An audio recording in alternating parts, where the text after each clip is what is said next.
The dawn of the 20th century cast a long shadow over Korea. Japan, with its growing industrial and military might, set its sights on the Korean peninsula. Korea, once a proud kingdom, found itself caught in a geopolitical struggle between powerful empires. The 1904 to 1905 Russo-Japanese War ended with a Japanese victory, cementing their dominance in the region. In 1910, under the guise of a treaty, Japan formally annexed Korea, beginning a period of colonial rule that would last for 35 years. The annexation was met with resistance from the Korean people, but Japan's military might was overwhelming.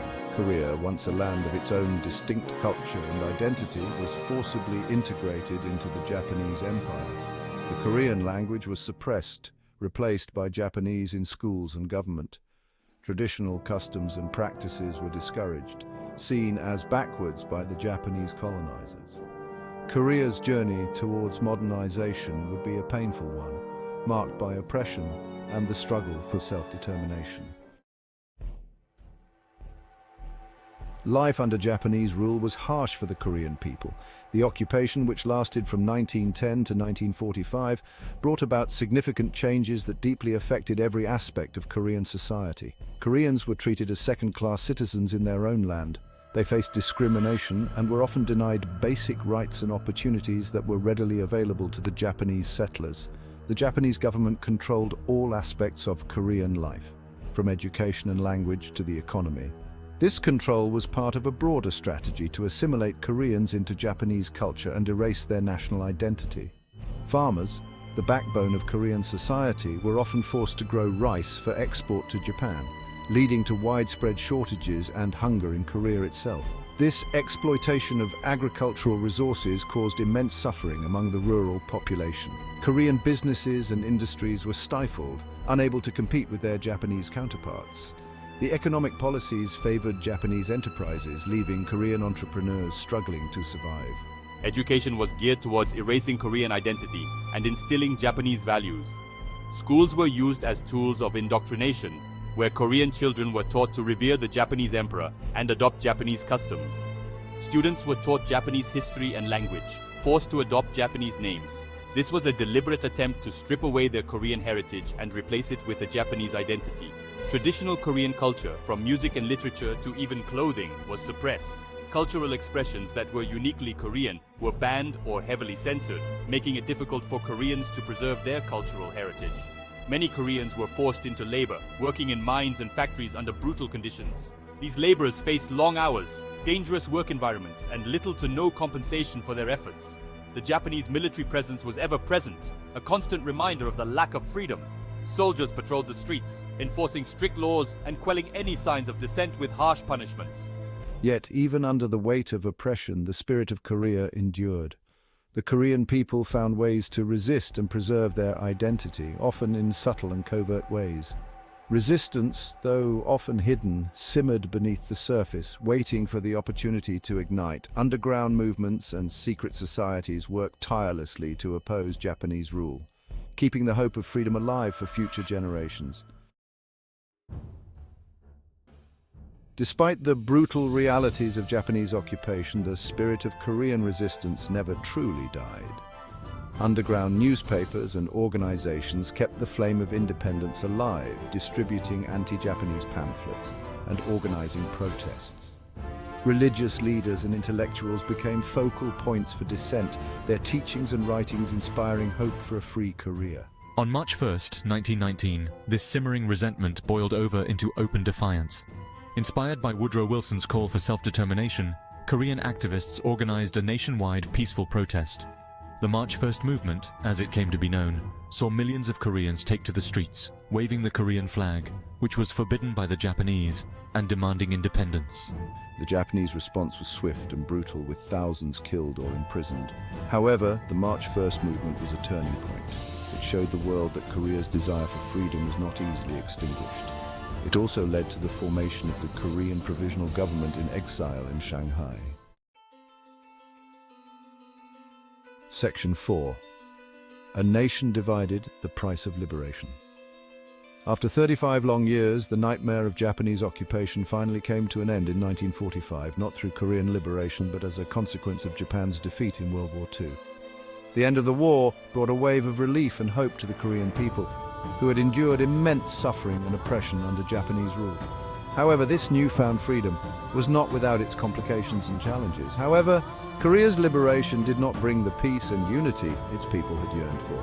The joy of liberation was quickly overshadowed by the harsh realities of a divided nation. Families were torn apart, and the dream of a unified Korea seemed more distant than ever. Instead, it ushered in a new era of division and conflict. The Korean peninsula, once a single entity, was now split into two, each side wary and distrustful of the other. The seeds of discord were sown, and the path to reconciliation appeared fraught with obstacles. With the onset of the Cold War, the Korean peninsula became a pawn in the global struggle between the United States and the Soviet Union. The ideological battle between communism and capitalism played out on Korean soil, with devastating consequences for its people. The superpowers' involvement only deepened the divide, making the prospect of reunification even more elusive. The peninsula was arbitrarily divided along the 38th parallel, with the Soviet Union administering the north and the United States administering the south. This division, initially intended as a temporary measure, soon became a permanent fixture, solidifying the separation of the Korean people. This division, meant to be temporary, hardened into a stark reality. The line drawn on the map became a physical and ideological barrier, separating families, friends, and a shared cultural heritage. The hopes for a quick reunification faded as the political landscape grew more complex and contentious.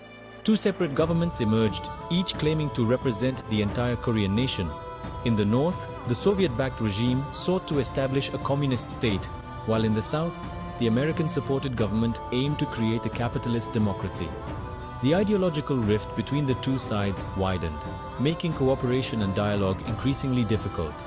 In the north, Kim Il-sung, a communist guerrilla leader backed by the Soviets, established a totalitarian regime. His leadership was marked by strict control and the suppression of dissent, as he sought to consolidate power and build a strong, centralized state. In the south, Syngman Rhee, an authoritarian leader supported by the Americans, took power. Rhee's government, while promoting anti-communist policies, also faced internal challenges and opposition, leading to a turbulent political environment. Both leaders were staunchly anti-communist and desired reunification, but only on their own terms. Their visions for Korea's future were fundamentally incompatible, and their mutual distrust further entrenched the division. The dream of a unified Korea seemed increasingly out of reach as both sides prepared for a prolonged struggle.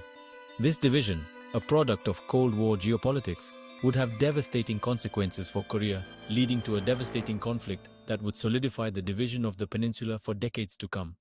The Korean War, which erupted in 1950, was a brutal and bloody conflict that left millions dead and the nation in ruins.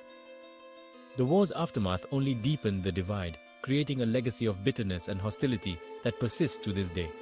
The price of liberation, it seemed, was a divided and fractured nation, with the scars of conflict still visible on the Korean peninsula.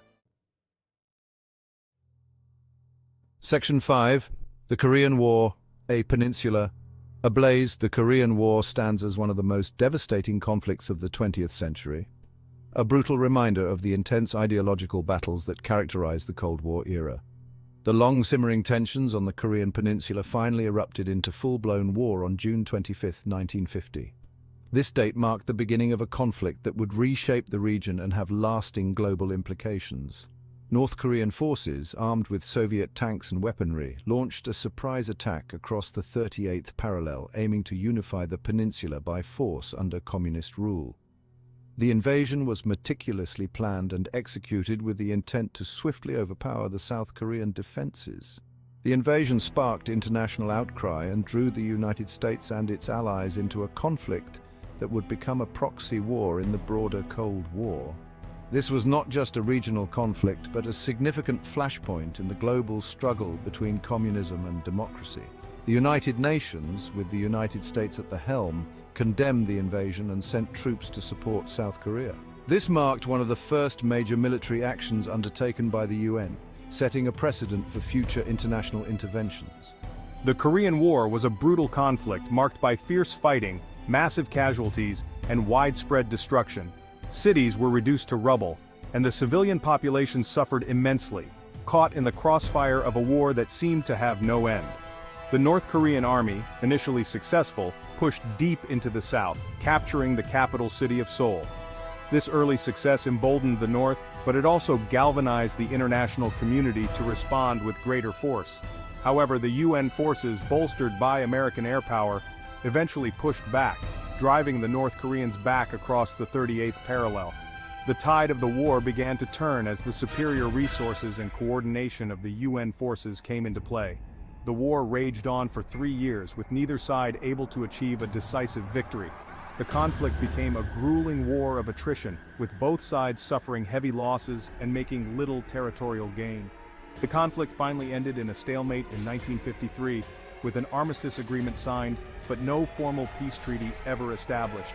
This armistice created the demilitarized zone, a heavily fortified border that still exists today, symbolizing the ongoing tension. The Korean War left the peninsula scarred and divided, a stark reminder of the human cost of Cold War ideologies. The war's legacy continues to influence the geopolitics of the region, with North and South Korea remaining technically at war, separated by a border